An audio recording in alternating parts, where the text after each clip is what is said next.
Eh bien, tout d'abord, merci de m'avoir invité et donné l'opportunité de vous présenter ici ce que j'appellerais un champ disciplinaire en constitution, en création. On est vraiment dans les premiers temps de la possible création d'un domaine, donc un ensemble de concepts, de méthodes qui pourrait prendre toute sa place dans ce qu'on appelle les sciences de l'audition. Donc moi, je suis psychoacousticien, donc psychologue expérimentaliste, et je m'intéresse depuis plusieurs dizaines d'années aux relations qu'il y a entre le son, ses paramètres physiques, et les scènes acoustiques, leur caractérisation physique, et les attributs perçus des sources sonores, volume sonore, hauteur, timbre, position dans l'espace, et aux caractéristiques des scènes sonores, nombre d'objets auditifs, comportement, etc.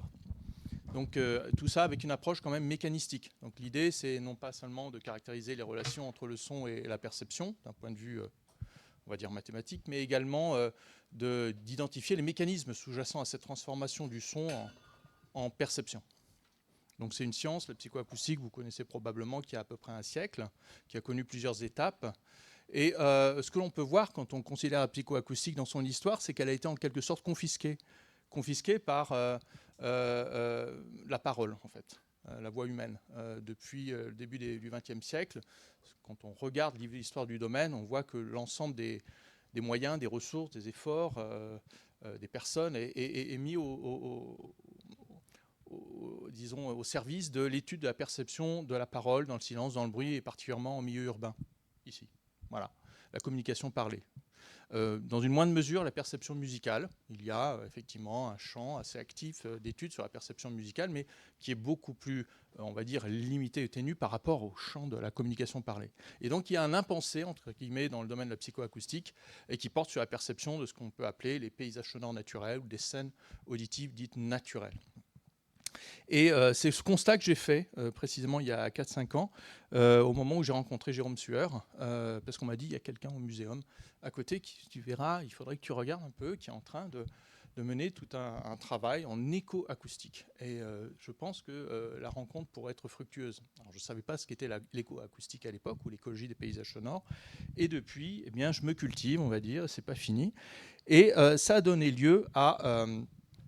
voilà, j'espère, un nouveau paradigme au sein des sciences de l'audition et de l'audiologie expérimentale et clinique. Vous allez voir qu'il y a possiblement des applications au quotidien dans le domaine de la surdité, puisque 20% d'entre nous, voilà, certains d'entre nous ici sont payés pour le savoir, vont développer une perte auditive neurosensorielle liée au vieillissement, la presbyacousie. Donc vous allez voir de temps en temps, si vous me posez des questions, je vais tendre l'oreille, entre guillemets.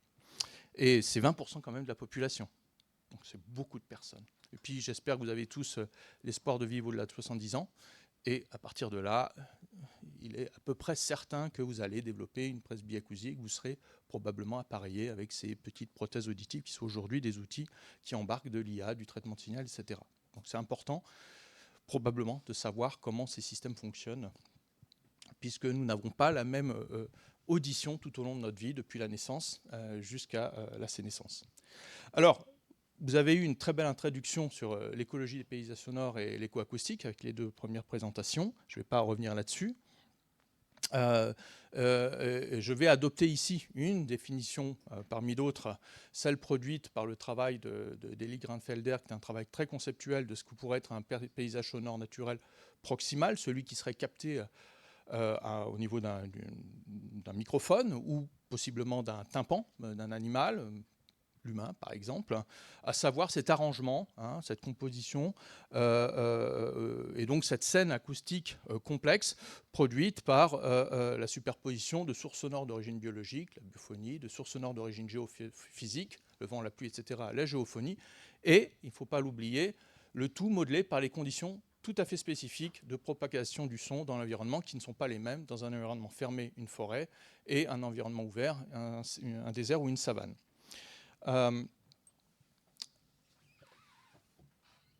Ces paysages sonores, et ça c'est la première chose qui m'a frappé lorsqu'on a commencé à collaborer, sont hautement structurés. Alors ça vous le savez, moi je ne le savais pas, mais un paysage sonore naturel résulte d'un ensemble de processus écologiques qui sont à la gauche de ce schéma, de différents types, hein, qui sont à l'œuvre et qui vont structurer au milieu, en jaune, la biophonie, la géophonie et les conditions de propagation du son. Et une revue de littérature critique telle celle réalisée par Elie Grinfelder permet aujourd'hui de bien identifier, je ne dis pas de manière exhaustive, eh bien, ces différents facteurs ou processus écologiques à l'œuvre qui structurent la géophonie, la biophonie et leur filtrage par voilà, diffraction et réverbération liées aux conditions de propagation du son. L'humain est tout à droite, puisque l'humain va simplement capter ce paysage sonore proximal qui résulte de ces processus écologiques à l'œuvre et se construit une représentation de ce paysage sonore proximal, c'est-à-dire voilà, ce que ça vous fait à vous quand vous êtes au milieu d'une forêt, d'une prairie.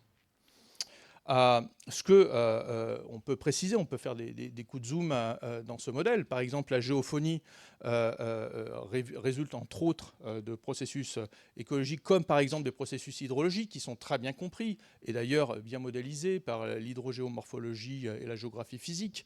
On en parlera. Et la biophonie, comme ça a été dit, sont relativement bien compris et à partir des données de la bioacoustique, l'étude du comportement animal. Et je vais utiliser ces deux exemples. Ceci est illustré par quelque chose dont Yann Teytaud a parlé il y a quelques minutes de cela, par exemple par l'existence de cette variation circadienne de l'activité acoustique liée à la biophonie, c'est-à-dire au chorus matinal et au chorus du crépuscule, qui est là, ici, a été identifié en vert dans un habitat tout à fait particulier, la forêt du Haut-Rizou, qui est suivie par l'équipe de Jérôme depuis maintenant plusieurs années. Donc voilà, des éléments qui prouvent que ces paysages sonores sont structurés dans l'espace, mais également dans le temps. Et c'est ça qui va bombarder notre tympan et à l'échelle, disons, évolutionnaire, va probablement amener notre cerveau auditif à s'optimiser, entre guillemets, à devenir optimisé pour aller extraire ces variations, ces éléments, ces informations spectrotemporelles qui, par exemple, organisent ces scènes acoustiques complexes naturelles. Donc nous, on est à l'extrême droite, ici, entre guillemets. Hein. Par les temps qui courent, je préfère préciser.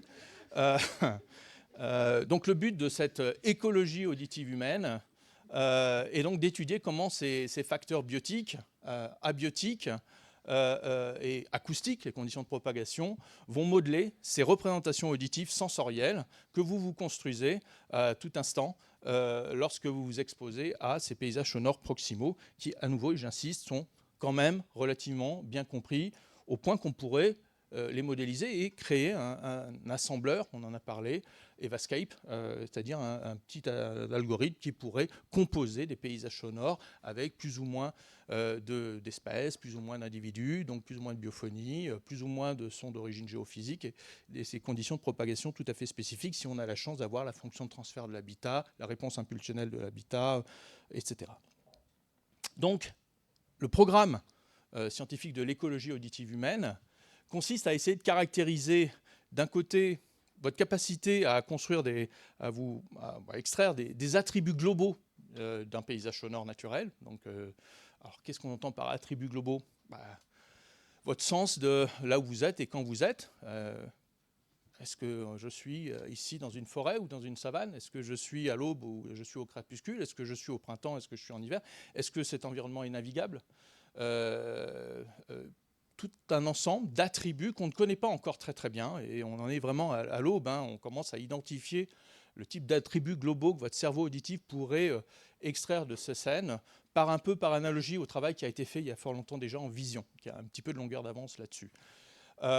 Donc ce programme vise à essayer de caractériser, c'est-à-dire mesurer la capacité de l'oreille humaine à calculer ces attributs globaux, puis également à percevoir ces différentes composantes de la scène auditive, la biophonie d'un côté, la géophonie de l'autre, en se posant des questions très simples. Quelle est ma capacité à détecter la présence d'un être vivant autour de moi, quand je suis dans une forêt ? Ça paraît trivial. Il y a un peu de travail quand même sur la question, mais ça n'a jamais été réalisé dans des conditions écologiquement valides, c'est-à-dire avec ces bases bien construites, avec une méthodologie que vous connaissez, qui sont les bases produites par les écoacousticiens et les écologistes des paysages sonores. Quelle est ma capacité à percevoir des variations de biodiversité ? entre habitats ou au sein d'un habitat. C'est assez trivial. Certainement qu'on doit être capable de dire cet habitat est pauvre, est en mauvaise santé, cet habitat est riche et en bonne santé. D'ailleurs, les écoacousticiens se prêtent à cet exercice dans certaines études, mais finalement, souvent, sans aller au-delà. C'est-à-dire, ce sont des approches très subjectives. Voilà, score moi sur une échelle de 1 à 5, etc. Si cette fonction est vraiment vitale, probablement ancestrale, ça veut dire qu'il y a des ressources neurales qui ont été dédiées à cette capacité parce que ça avait un rôle dans la capacité de nos ancêtres à sélectionner un habitat pour y passer la nuit, pour s'y installer ou pour en partir. Quelle est notre capacité à percevoir la présence d'eau, d'un cours d'eau, sans l'information visuelle, de nuit, dans un environnement occultant comme une forêt? Qu'est-ce que l'on sait à ce sujet? Rien. Pourtant, c'est un nutriment essentiel. Aucun organisme ne peut survivre sans accès à l'eau.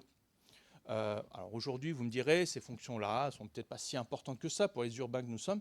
Je ne sais pas. La vérité, c'est en toute humilité, je ne sais pas. Et il faut se poser vraiment cette question de l'importance à la fois fonctionnelle au quotidien, selon la personne, le lieu de vie, le métier, mais également en fonction de l'importance émotionnelle. Je n'en parlerai pas, mais vous connaissez probablement ces effets de ressourcement, donc ces réponses émotionnelles produites probablement de manière assez automatique par votre système nerveux autonome, votre système nerveux parasympathique, lorsque vous êtes dans une forêt. Ça fait du bien. Et donc il y a tout un faisceau de travaux qui commencent à objectiver cette réponse émotionnelle, sans qu'on sache très bien comment ça fonctionne. Mais elle est intéressante parce qu'elle peut également, ça a été montré en vision, moduler la réponse sensorielle. Les émotions modulent les réponses sensorielles. En vision, c'est le cas. Et ça pourrait être le cas aussi en audition. Donc peut-être qu'on entend différemment ces paysages sonores selon la réponse de notre système nerveux parasympathique, c'est-à-dire la réponse émotionnelle à ces phénomènes. Et puis, comme je vous l'ai dit, on s'intéressera également à ce que perçoivent des personnes qui ont, pour des raisons variées, développé une perte auditive neurosensorielle et qui vont peut-être perdre ce contact ou cette capacité à analyser ces scènes auditives naturelles. Et ça, c'est un véritable impensé de ce qu'on appelle l'audiologie, c'est-à-dire cette science qui étudie l'effet de troubles cochléaires, troubles de votre oreille interne sur la perception des sons. On sait beaucoup de choses sur ce qui se passe là quand on devient malentendant. On ne sait rien sur l'effet d'une perte auditive neurosensorielle, ce qui vous arrive peut-être déjà à certains ou ce qui arrive à vos parents, vos grands-parents, lorsqu'ils sont dans leur jardin, ils visitent un parc, un jardin. On ne sait rien, tout simplement. Et donc, quand je pose la question à mes collègues, audioprothésistes, médecins ORL ou fabricants de prothèses, ils disent ouais, oui, il y a un truc. Non, c'est rien. Il faut savoir que la prothèse auditive numérique a été conçue philosophiquement depuis le début du XXe pour traiter la parole. Et tout ce qui n'est pas de parole, c'est du bruit. Donc le vent, la pluie, c'est quelque chose qu'il faut supprimer. Et les prothèses deviennent très efficaces aujourd'hui parce qu'elles embarquent de l'IA et donc des algorithmes de réduction de bruit qui, possiblement, peuvent enlever complètement ces signaux. Alors on revient sur la question numéro 1 finalement. Pourquoi tout ça c'est important? Pourquoi est-ce que... Et ça, cette question elle m'a été posée par des gens très jeunes. En disant, enfin Christian, on ne va pas revenir dans la savane. Hein, tout prouve qu'on va vivre dans des environnements de plus en plus artificialisés, urbains. Donc même si c'est un intérêt fondamental, peut-être pour savoir comment fonctionne ce cerveau auditif en réponse à des paysages sonores naturels, ça n'aura pas vraiment d'application au quotidien. Je ne sais pas. Alors, on a mené une... Je vais passer par le fil de l'audiologie pour essayer de trouver ces arguments-là, voir s'ils existent. Et on a mené une enquête, la première fois qu'on se constituait en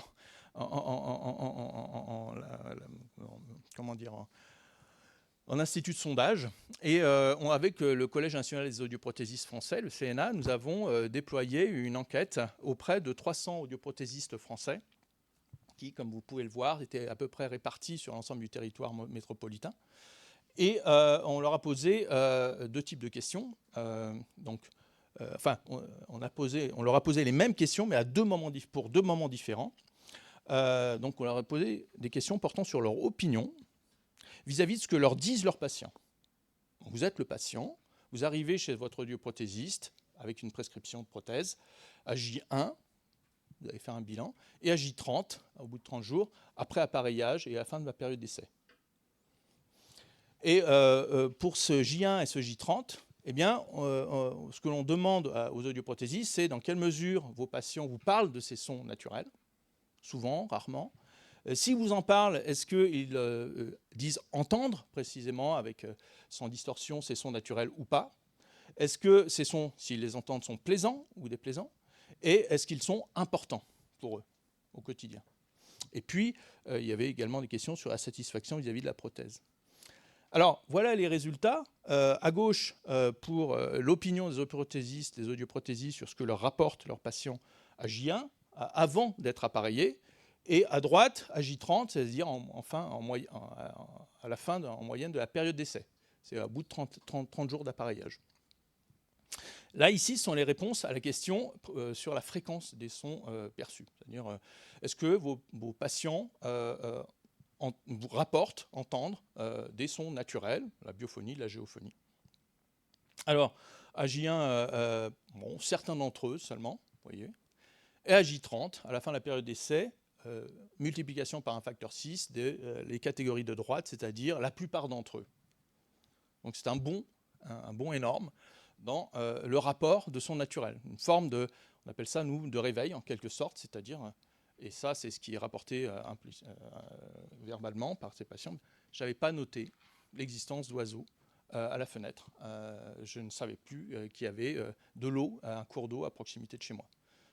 Donc il y a une forme de réveil, ce qui veut dire qu'il y a eu une perte de contact progressif à mesure que la personne plongeait dans la perte auditive neurosensorielle, sur plusieurs années souvent.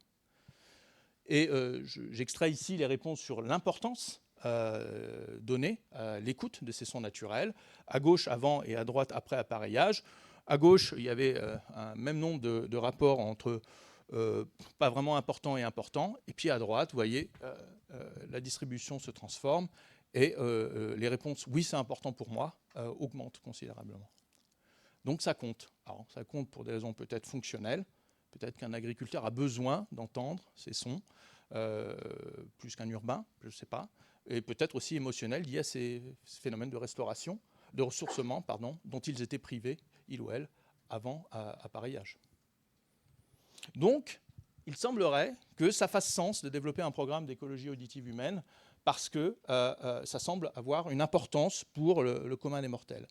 Et lorsqu'on demande aux audioprothésistes quels sont les sons les plus fréquemment rapportés par leurs patients malentendants, avec une forme de une hiérarchie, eh bien, on n'est pas étonné, de par leur ubiquité, que les oiseaux arrivent on top, largement.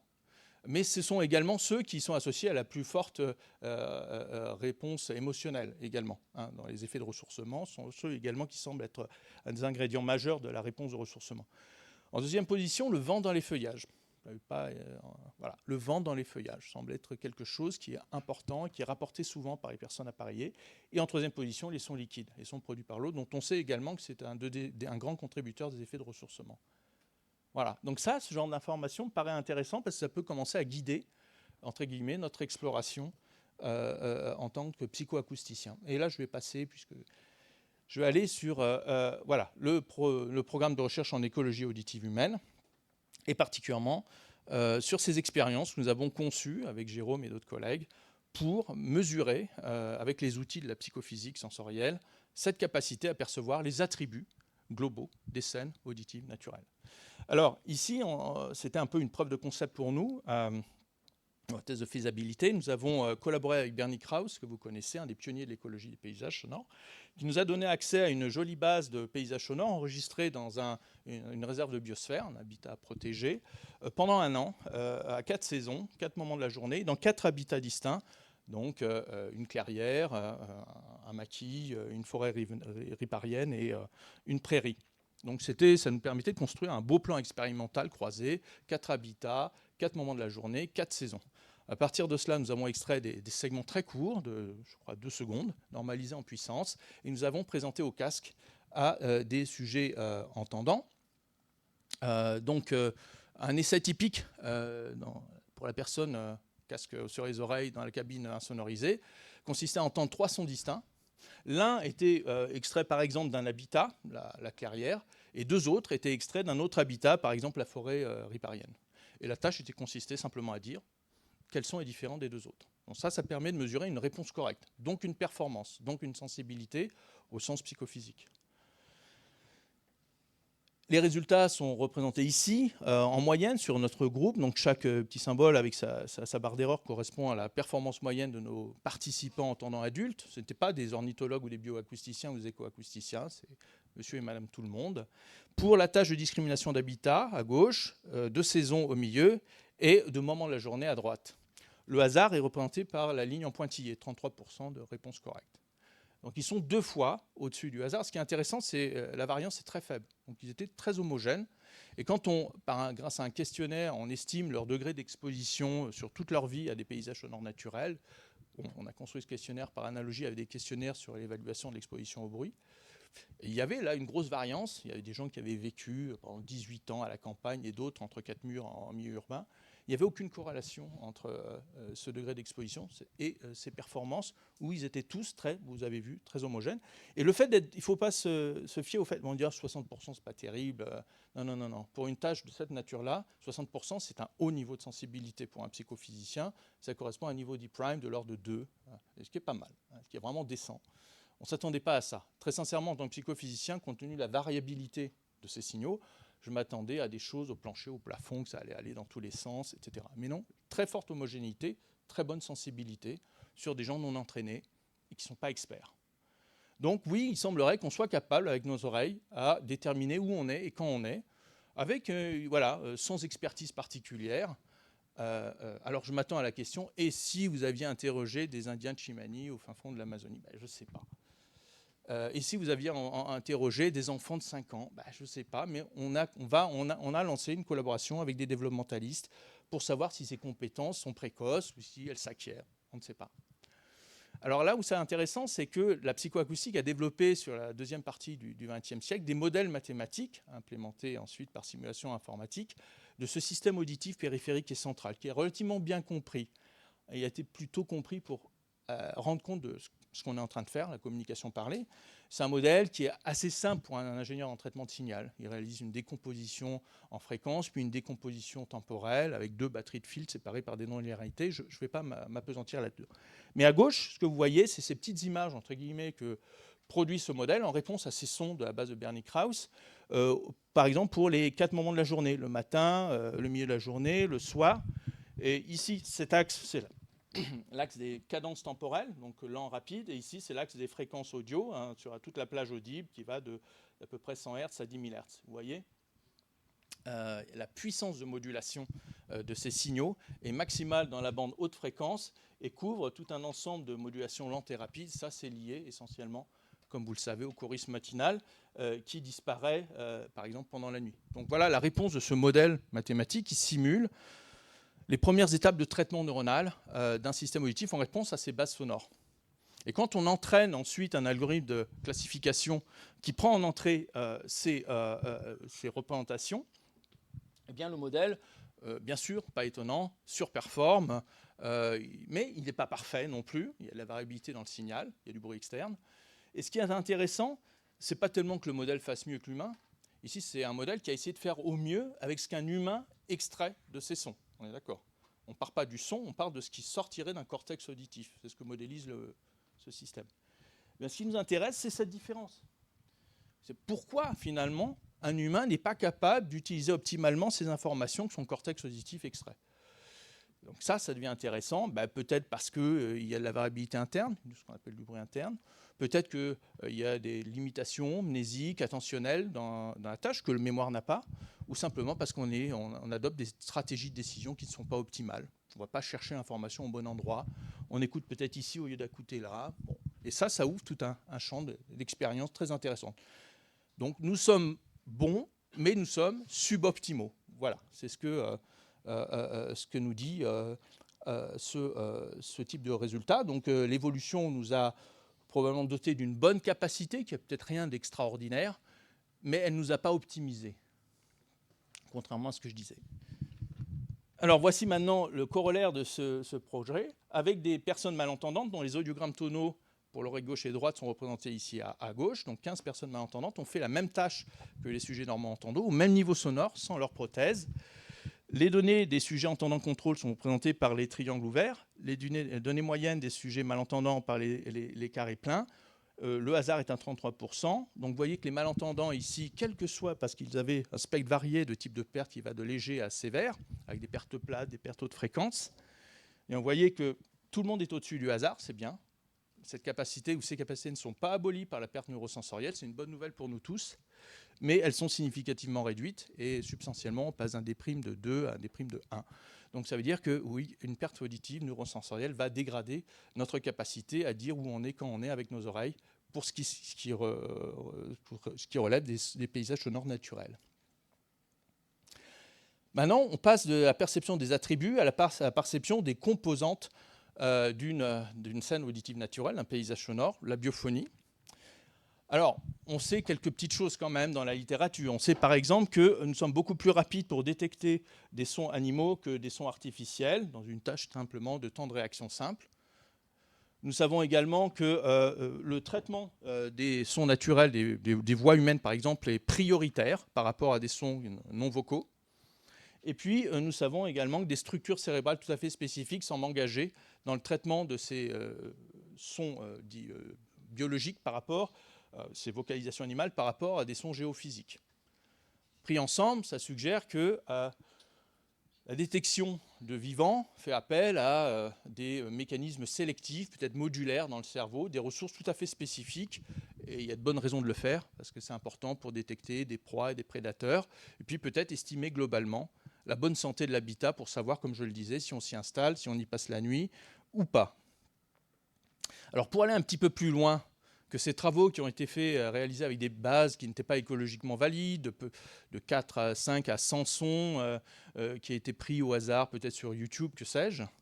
Voilà. Donc on s'est rapproché d'éco-acousticiens qui nous ont permis de construire une base beaucoup plus large de paysages sonores naturels enregistrés dans des réserves sur 9 sites qui se différenciaient par leur latitude, leur longitude, leur altitude. Des sites équatoriaux, 8 et 9, des forêts tropicales, il y a des forêts subtropicales, du désert, de la savane, également des forêts boréales. Et à partir de cette base relativement bien structurée d'échantillons sonores de 1 à 2 secondes, normalisés en puissance, se distinguant par le biome, le moment de la journée et la saison, nous avons tout d'abord commencé à mener des analyses. Alors des analyses d'un certain type sont très différentes de celles que vous réalisez, vous, habituellement, puisque vous utilisez vraiment cette représentation spectrographique des sons. Pour comprendre ce qu'il y a dans le son, vous réalisez, vous calculez un spectrogramme. Mais l'oreille humaine ne calcule pas de spectrogramme. Nous ne partons pas d'un spectrogramme. Ou alors, ce qui est dans notre cochlée n'est qu'une transformation de ce qu'un spectrogramme vous montrerait. L'acuité fréquentielle, l'acuité temporelle de l'oreille humaine est telle que le neurogramme, en quelque sorte, qui sort de votre nerf auditif n'est pas une image de ce spectrogramme. C'est une représentation distordue de cela. Et puis ensuite, il va y avoir des non-linéarités au-delà qui vont transformer plus avant encore cette représentation. Donc le point de départ, quand vous prenez une décision, vous écoutez une scène, ce n'est pas le spectrogramme.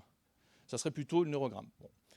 Ça, c'est une chose. Et après, une deuxième chose que l'on sait depuis quelques dizaines d'années, c'est que l'oreille humaine, qui n'a rien de spécifique, en fait, est très sensible aux modulations de l'amplitude et de la fréquence des sons. Ces variations plus ou moins lentes du volume sonore que je produis quand j'ouvre et je ferme le bec, et lorsque je fais varier mes cordes vocales. D'accord ? AM, FM. On sait, par les travaux de physiologie de psychoacoustique, que l'oreille humaine fonctionne comme un démodulateur, une radio AM-FM, qui va essayer d'aller pêcher ces informations d'AM-FM pour identifier la source et le contenu du message. Et on s'est dit, finalement, si les modulations d'amplitude et de fréquence sont si importantes dans l'analyse des scènes auditives pour l'humain, c'est ça qu'il faut aller rechercher dans ces paysages sonores. Donc au lieu de partir de spectrogrammes, on part d'une autre représentation qu'on appelle un spectre de modulation, spectrotemporel. Donc on va prendre le signal, on va extraire ces modulations d'amplitude, ces modulations de fréquence, et représenter avec ce code couleur la puissance de modulation. Donc en abscisse, vous avez la cadence temporelle qui va de lent à rapide, et en ordonnée, vous avez les modulations spectrales qui peuvent être basses ou élevées. Donc si un signal est très harmonique, par exemple, vous allez avoir pas mal de puissance ici, sur cet axe. Si un signal présente des modulations lentes, ça va être très concentré là, ou très rapide, ça va être très concentré là.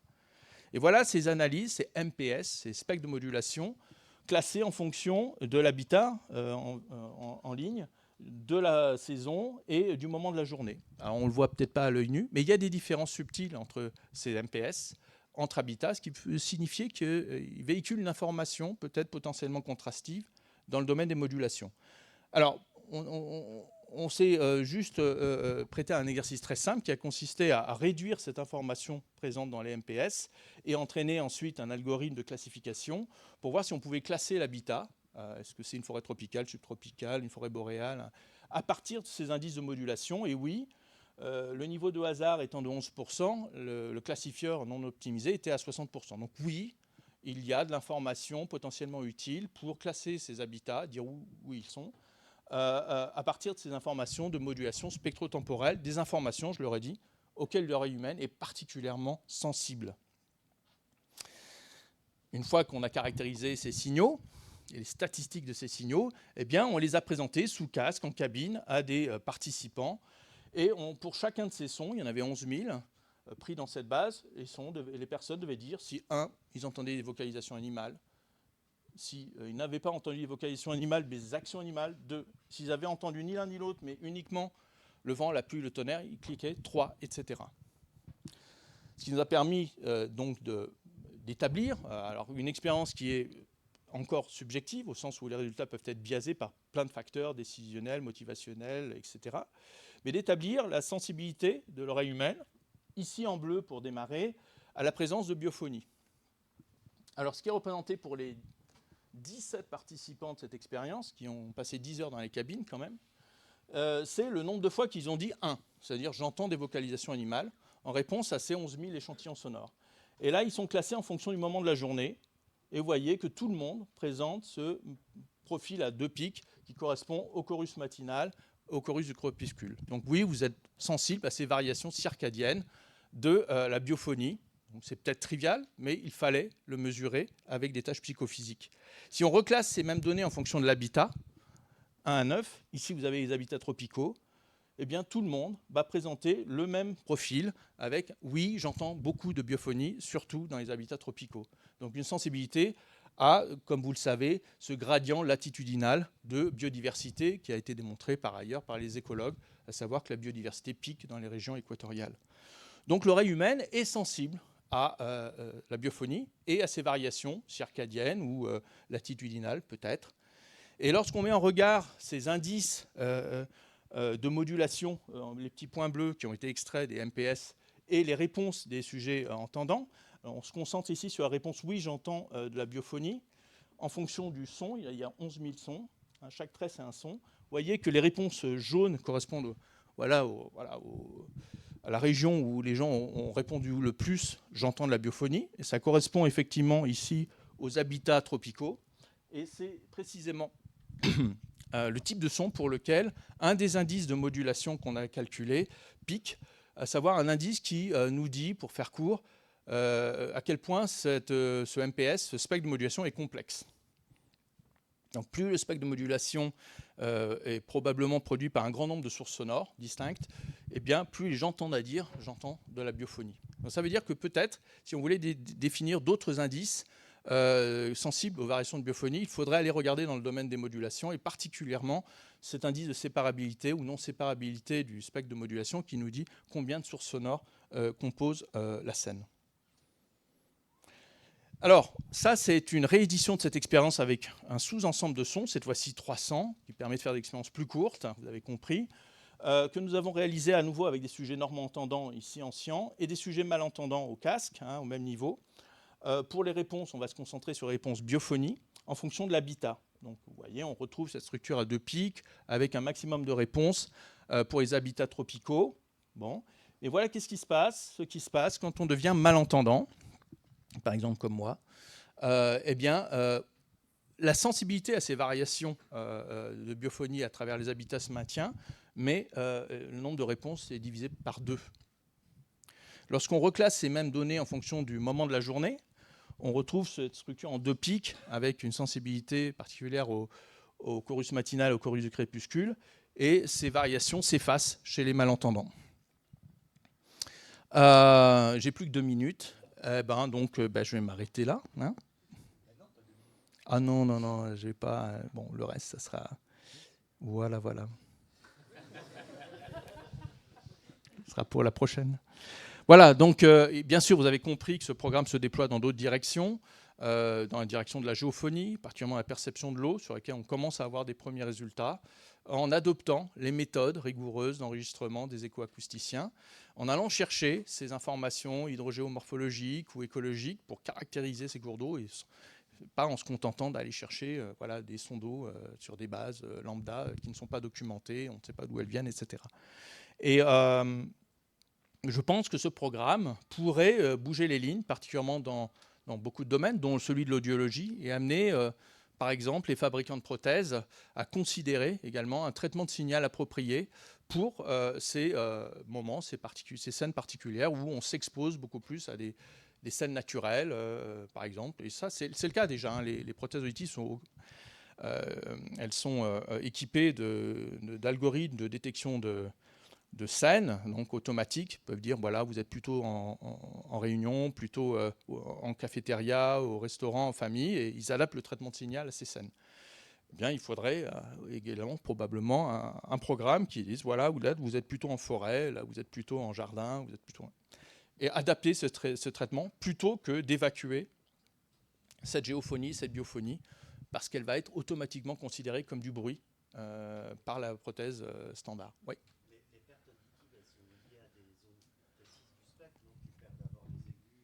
Alors, oui, pour la perte auditive neurosensorielle liée au vieillissement, ce sont plutôt les aigus hein, qui partent, et après ça descend vers les graves. Tu peux avoir aussi des pertes métaboliques qui sont plates.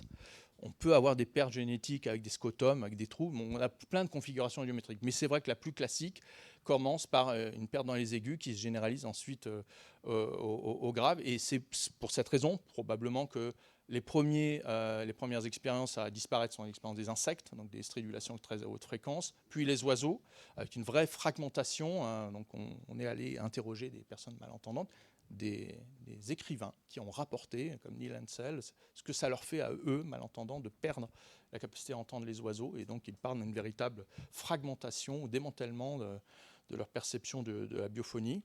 Et puis, pour... Et les oiseaux également. Et donc, voilà, ce sont les premiers à partir, les insectes, puis les oiseaux. Pour ce qui est après des autres éléments qui sont plus large bande, comme le vent, la pluie, etc., peut-être que ça résiste plus, mais rien n'est moins sûr. Il y a d'autres effets de la perte auditive qui ne sont pas spectraux, mais qui sont temporels. Le recrutement de Sony. Vous savez que les personnes vous disent « Ah, mais ça me casse les oreilles ». C'est lié à une perte de la compression cochléaire. Et ça va affecter la représentation de ces modulations dont j'ai parlé. Il peut y avoir également des troubles du traitement temporel fin, qui peuvent aussi affecter l'extraction de ces modulations spectro-temporelles qui caractérisent la biophonie. Et peut-être dans une moindre mesure la géophonie, l'eau par exemple. Donc on enchaîne direct sur les questions, on t'applaudira après. Est-ce qu'il y a d'autres questions?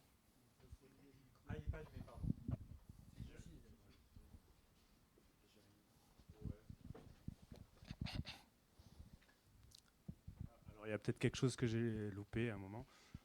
Tu dis que du coup les malentendants arrivent moins bien à détecter, à identifier le type d'heure de la journée ou ce genre de choses à un moment. Oui, à discriminer de manière catégorielle. Ouais, Si on voilà, demande à vous et moi de labelliser ça, de dire voilà, c'est l'aube ou le crépuscule, là vous êtes au hasard.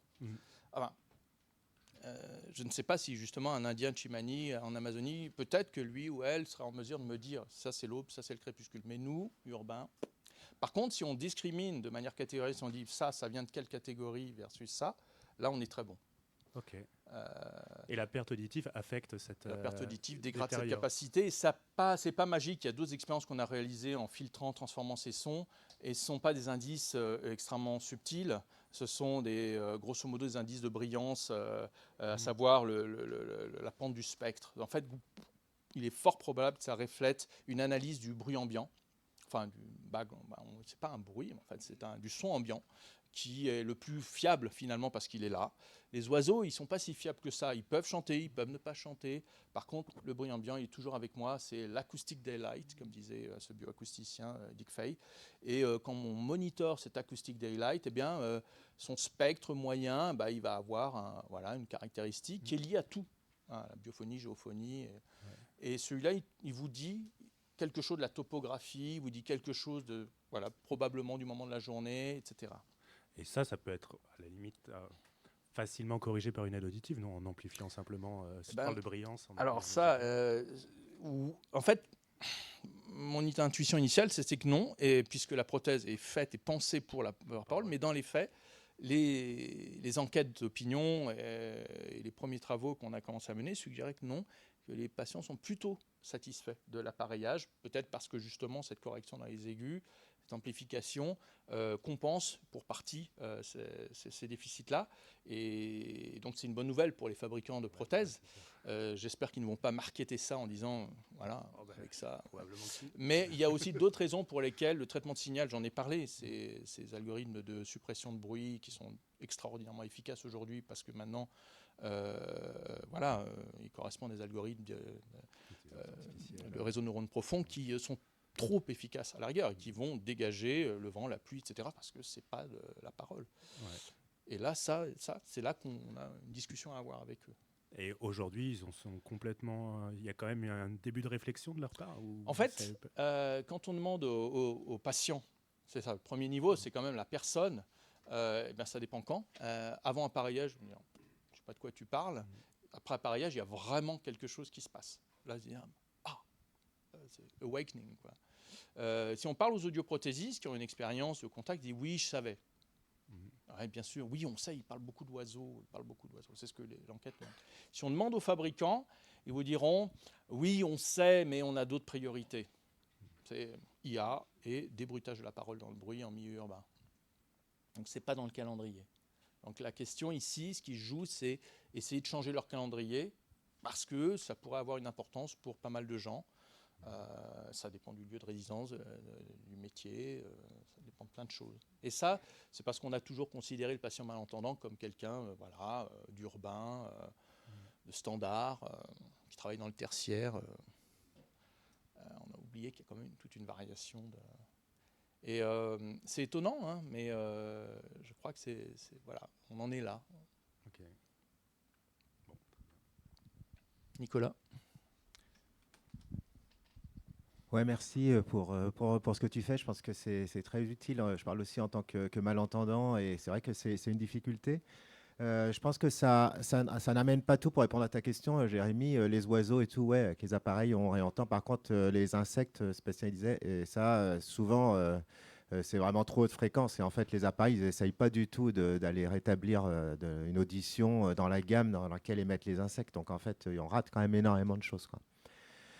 Sinon, j'avais d'autres questions pour toi, Christian.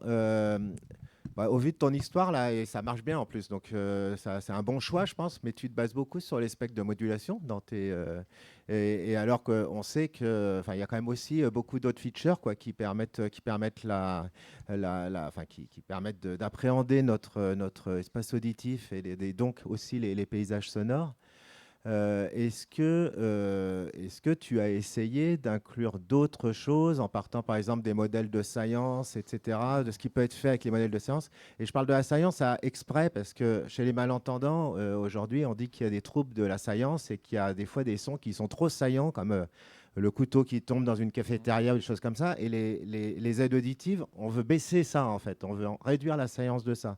Sauf que si on réduit la saillance de ça, on va de fait aussi réduire la saillance d'événements qui peuvent se produire dans la nature, comme un oiseau qui chante ou quelque chose.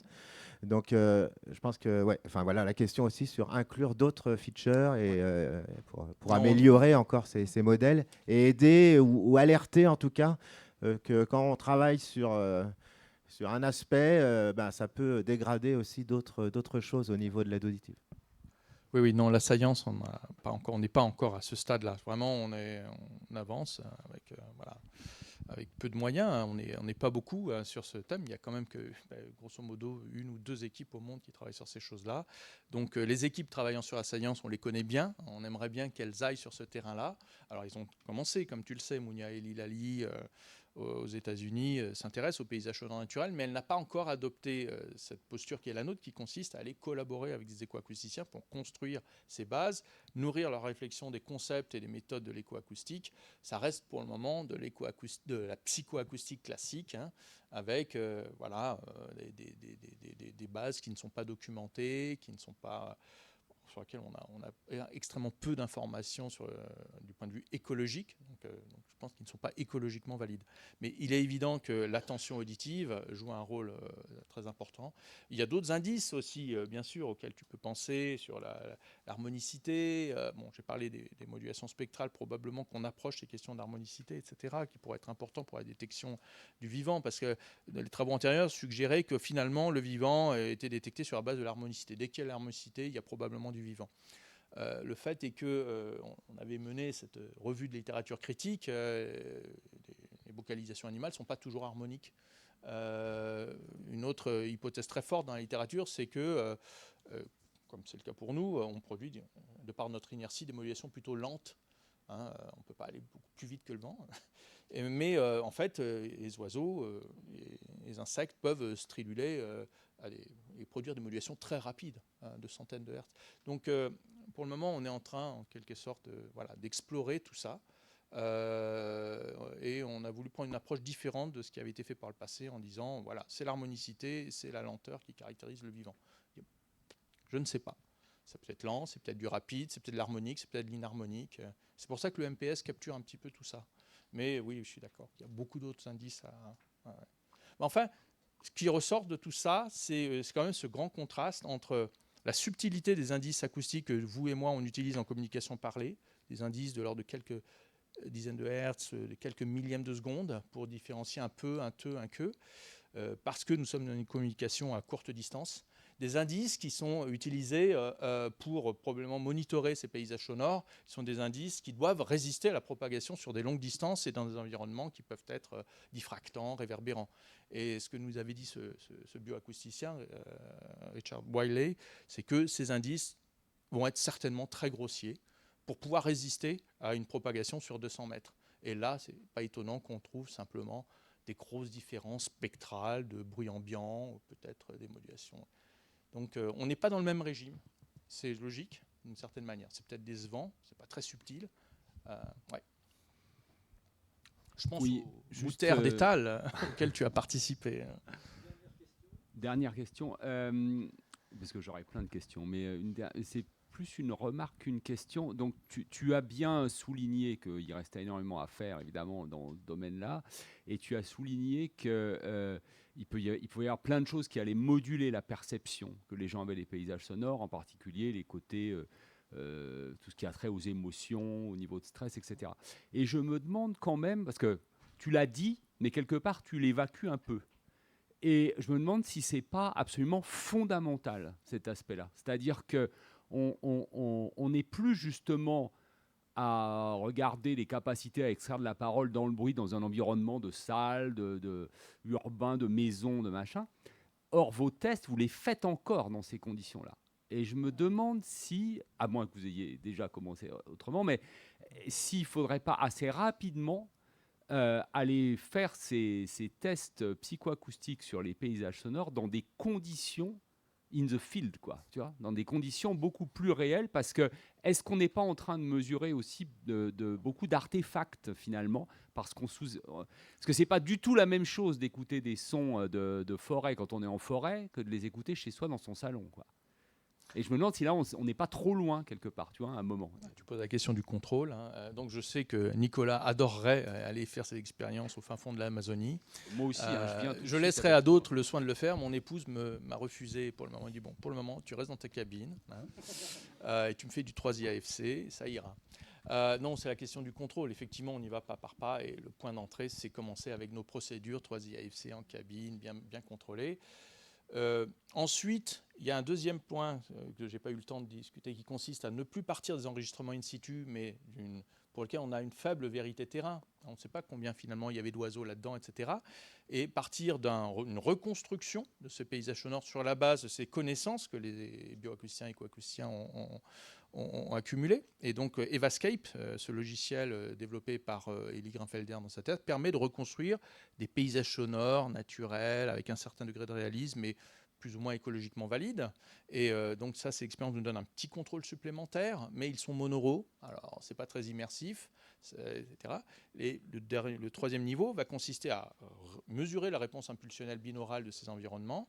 Il faut qu'on y aille avec notre mannequin Kmart et qu'on enregistre la réponse impulsionnelle binaurale et qu'ensuite on crée un Evascape version 2 avec la binauralité et la spatialisation pour pouvoir faire des expériences toujours au casque en cabine mais immersives au sens où vous aurez l'impression d'être effectivement avec l'information spatiale au sein d'une forêt.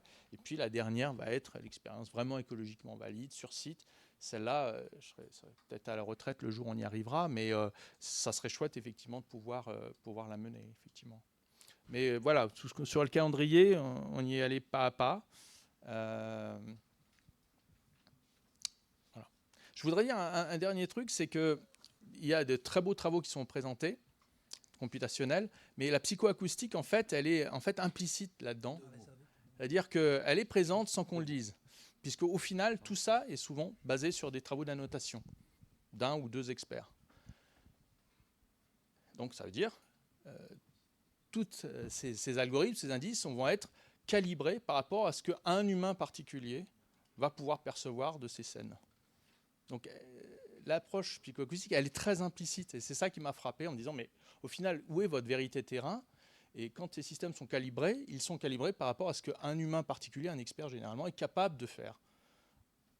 Donc voilà. Donc je pense qu'il va falloir creuser cette réflexion-là. Juste un truc tout bête, là tu parlais de propagation, de résistance, etc. Il y a les langues sifflées. Ah oui, et c'est Meyer. Et il y aurait peut-être des choses à faire. Voilà.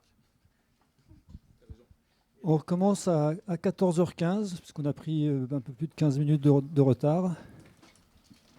Merci beaucoup.